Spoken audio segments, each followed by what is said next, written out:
tubanje kubasuhuza mwebwe twahiri tudaherukana icyubahiro kibi cyo mu ijuru. Turabishimiye kandi turabakunda cyane. Hari haciyeho iminsi tutabonana, niyo mpamvu tubanje kubasuhuza mu izina rya Yesu Kristo, amen.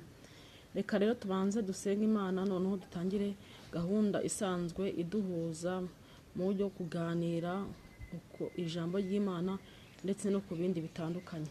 Mana, turagushimye ko wabanye natwe, waturinze ntacyo turi cyo, waturinze tutunganiye. Mana, ushimwe gucyubahiro umwanya nk'uyu nguyu. Tugushimiye ko watwongera iminsi yo kurama. Uwiteka, suko twari beza, tuzi neza ko haramaze kugera wera wa Siyoni muri moroge.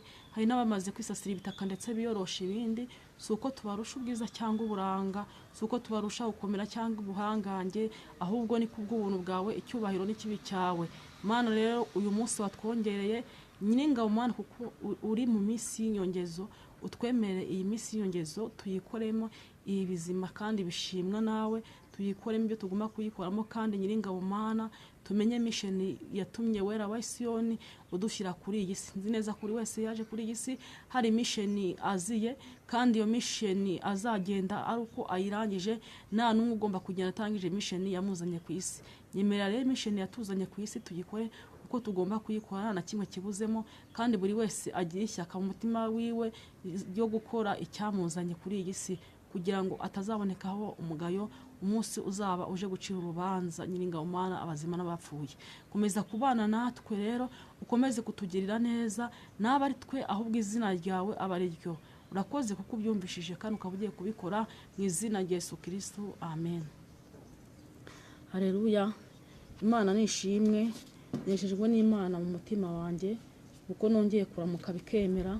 Nzi neza ko hari benshi babyifuje ntibikunde, nzi neza ko hari benshi baba bumva byabashobokera nk'uko nako byadushobokeye ariko bikanga, kandi nzi neza ko hari benshi bifuza kuramuka ari bazima ariko bakaramuka barwaye, atari uko bakiraniwe, atari uko bakoze ibidatunganye, ahubwo nyine ari uko nguko nyine niwo mubumbe turiho.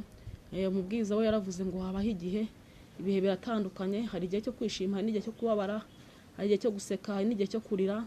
Nyine ni igihe nyine nk'uko ijambo ry'Imana ribitubwira.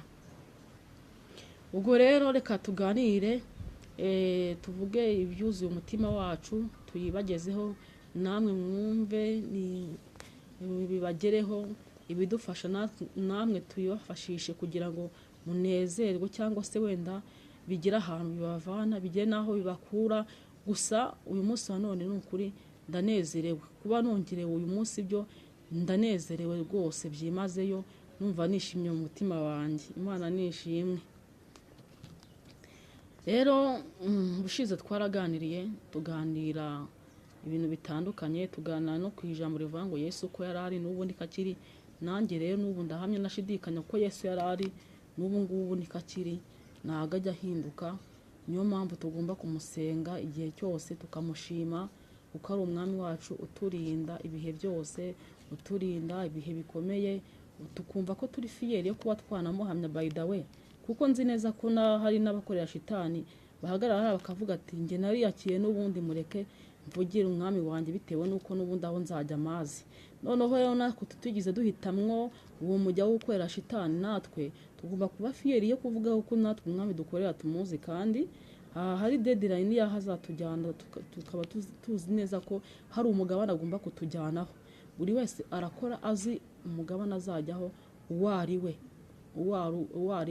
Hari uwukora avuga ati byanga byakunda njye nzajya mu ijuru, koko iryo juru akariharanira, akarikorera, akaritwaranira, akavuga ati nta mpamvu yuko najya kurimbanwa n'abarimbuka kandi atarigize ninezeza muri iyi si.